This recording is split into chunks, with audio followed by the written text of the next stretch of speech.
We're gonna pretend that I didn't make this YouTube channel and then ghost it for a year and just jump right in. So I am gonna do the mid-year freakout tag. I know it's a little bit late since it is almost the end of July, but you know, we still have lots of summer left, whether that's fortunate or unfortunate. And so I just thought it'd be good to kind of revive this channel and also just talk about some of the books that I have been reading this year. And yeah, so let's go ahead and get into it. So first question is best books you've read so far in 2026. I have two that I want to talk about, and I do have them here. First up is Everything is Tuberculosis by John Green. I know this came out a couple years ago, but I read it this year and listened to the audiobook, which John Green also narrates, and I absolutely loved this book. I thought it was so well done. The kind of mixture of his kind of personal connection to tuberculosis and then also just kind of the like almost like the whole like 6 degrees of Kevin Bacon situation, except instead of Kevin Bacon it's tuberculosis.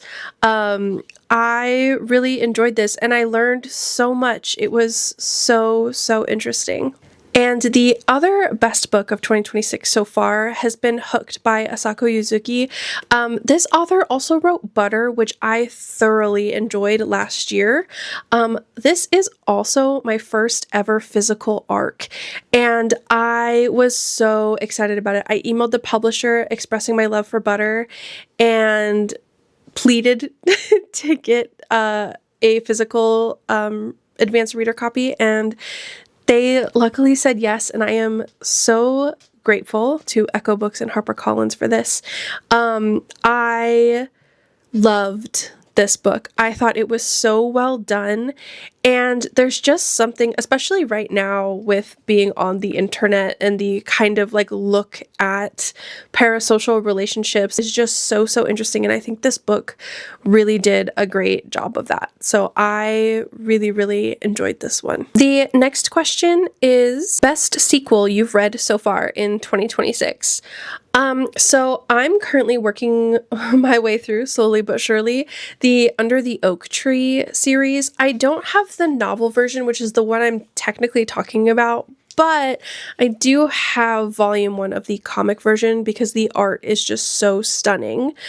But Under the Oak Tree is a web novel turned into novels, and I read volume 3 this year as an advanced reader copy, and I absolutely loved it. I love Maxie and Riften so much. This is like kind of a fantasy, romantasy, knight damsel type romance. This is very much, Maxie has a stutter and is really looked down upon by her family, and she is forced into a marriage with a knight named Riften, and essentially Riften just wants to give her the world and she doesn't feel worthy of it. And their kind of romance is just so heartwarming to watch it grow, and as they kind of like actually learn to like love each other through their kind of like forced proximity. So I did read volume 3 this year and I really enjoyed it. I do need to pick up a physical copy of the novel versions because I do enjoy them so much. And then next is a new release you haven't read yet but want to. I have been heavily influenced by Instagram and TikTok into picking up Starside by Alex Astor. First of all, this book is just so pretty. The sprayed edges are gorgeous. But this one just sounds really interesting. I don't know, I'm getting back into reading more romance books, picking up more romantasy books. I do enjoy reading a lot of fantasy, and sometimes you just need a good romance to get you through it.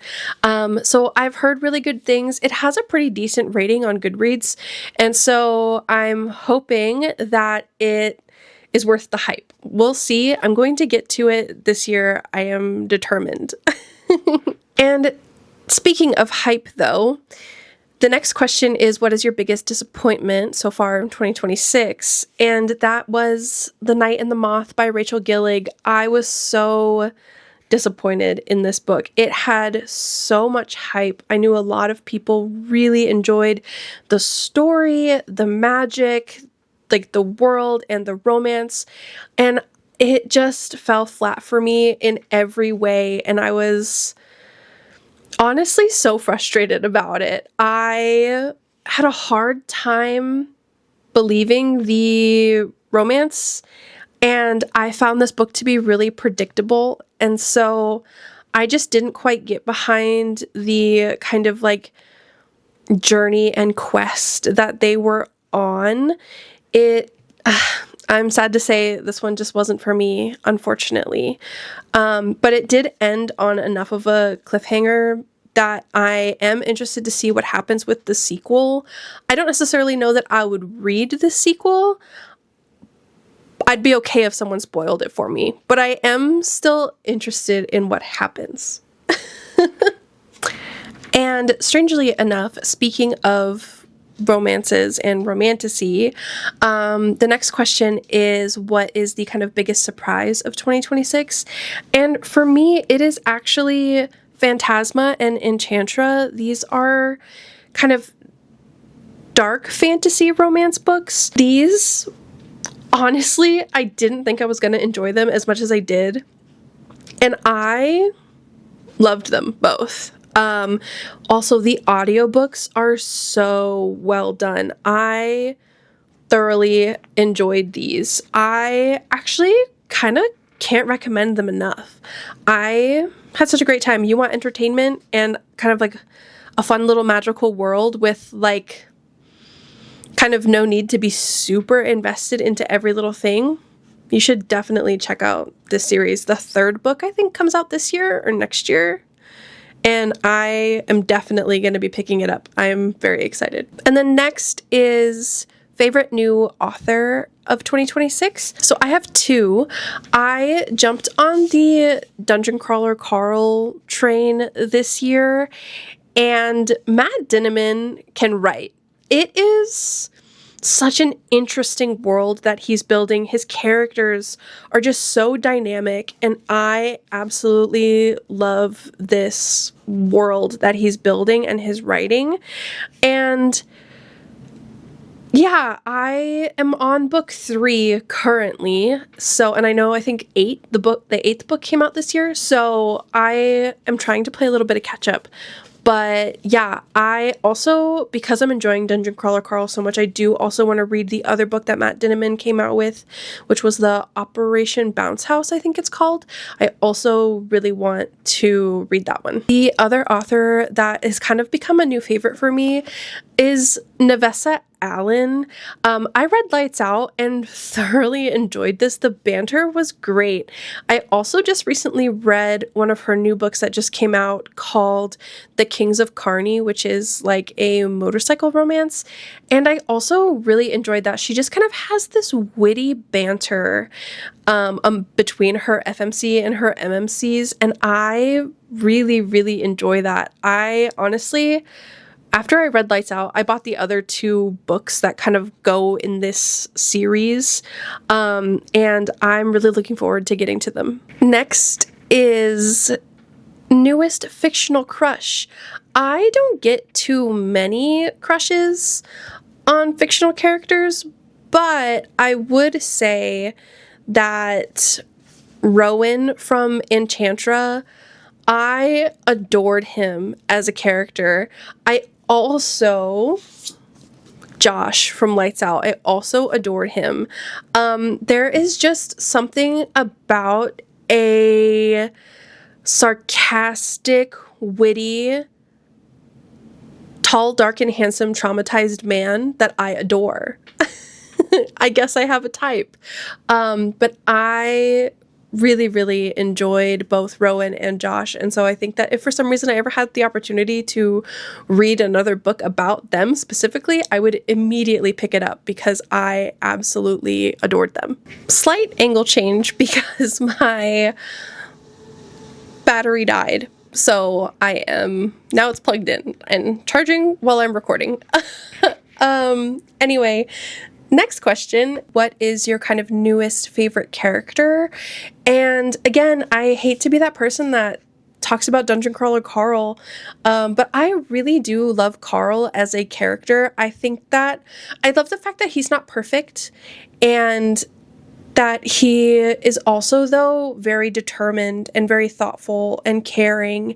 And I think that he's just kind of this, like, normal guy put into these kind of really wild experiences, and he's just doing his best. And I really enjoy that. I also love the relationship he has with Donut.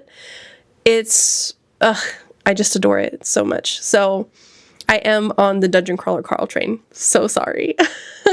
Also, you're going to be so sick of me talking about the same few books for a couple of these because they were just hits and I don't really know why. But the next one is, what is a book that made you cry? I'm not a big crier when it comes to reading. It's very rare that I actually like shed a tear and cry while I'm reading. And Enchantra did that to me, which I think is so wild because it is just kind of this spicy fantasy romance, but the ending and the epilogue had me messed up. I was legitimately crying in my bed as I finished this book, and you can't help but love a book when it does that to you. So yeah, Enchantra, even though I liked Phantasma more, I feel strongly about this book. The next one is a book that made you happy, and that is the Anthropocene reviewed by John Green. I listened to this as an audiobook, and he also narrates this audiobook, and I loved it. I think that there was just something. There's always been, because I've been a John Green fan since, Looking for Alaska and The Abundance of Catherines. I've loved John Green's writing since I was in high school. And so coming back to kind of reading this was just so great. And there's just something about the existentialism that John Green writes that just makes you ponder life in such a meaningful way. And yeah, I really, really enjoyed this, and it really had me looking at things a little differently. And yeah, I just think he's also a really, really talented author. I realized I skipped a question, so we're gonna go back to that question really quick and then go on with the next one, but they're kind of tied together, kind of absolutely not. So one of the questions that I missed was, what is the most anticipated release for the second half of 2026? That is A Magical Girl Rehired by Park So-yeon, which is translated by Anton Her. I read A Magical Girl Retires by Park So-yeon last year twice, and I loved that book. I had such a good time. It was so heartwarming and existential and had so much social commentary all packed into like a 130-page, 3-hour audiobook. And I absolutely loved it. If I could convince you to read one book, it would be that book. If there's any book that I talk about today that I want you to like come away with and hopefully go read, it's A Magical Girl Retires. And I actually had a really good friend of mine tell me that A Magical Girl Rehired is coming out at the end of this year, and I didn't even know that that book was going to have a sequel. And so I am really, really excited for that book. So I can't wait. I think it comes out in September. And so I'm really, really excited to hopefully read it when it comes out. And then the next question is, what books do you need to read by the end of 2026? Apart from A Magical Girl Rehired, I don't have any other releases that I'm like super anticipating. So 2 books though that I do really want to read by the end of the year are older books on my backlog, but one of them is My Heart is a Chainsaw by Stephen Graham Jones. I really enjoy Stephen Graham Jones's writing, and this is a series that I know some people love and some people don't, and I really want to form my own opinion on, and so I am really looking forward to getting to this, and I will be prioritizing this in the spookier months. Also, Another book that I really want to get to by the end of 2026 is Empire of the Vampire. I have started and stopped this book like 3 times, literally only because for some reason I get in my head that it's too long and I get in my head about it. And that's it. I've read the first 100 pages of this book twice and loved it, and then put it down and go, okay, I don't know what's wrong with me, but I'm determined this is the year I am going to read and finish Empire of the Vampire. So this is also a book I'm going to get to this year. And then the last question is the most beautiful book that you've gotten so far in 2026. And I have 2 that I want to show off, I guess, or talk about. One is The Vegetarian by Hong Kong. I have been wanting to read this book for a hot minute, and I really don't like the US edition, like the cover. It's like red with like a person, but there's like a root system, and I don't know, there's just something about it that I don't love the cover. But I went home to Canada and I found this is the edition that is over there, and I was so excited to pick this up because I think this cover is absolutely stunning. So much so that I like don't want to read from this physical copy because I think it's so pretty. And the other book that I just recently picked up that I think is so pretty is Inamorata by Ava Reed. I think that this cover, first of all, is stunning, but the sprayed edges on this book are so pretty. The like little teeth and pearls are just so cool. I don't know. And I've heard really good things about this book, so I'm also really excited to get to this one. And yeah, so that was my mid-year freakout tag. I hope that you got some good book recs from this. If you've read any of these books and agree with my takes or disagree with my takes, please let me know. I would love to chat about it. And yeah, I'm going to try to start making more regular long-form content again and post on YouTube more often. So thanks so much for being here and checking this out. And yeah, I hope you have a great one, and I'll see you in the next one. Bye!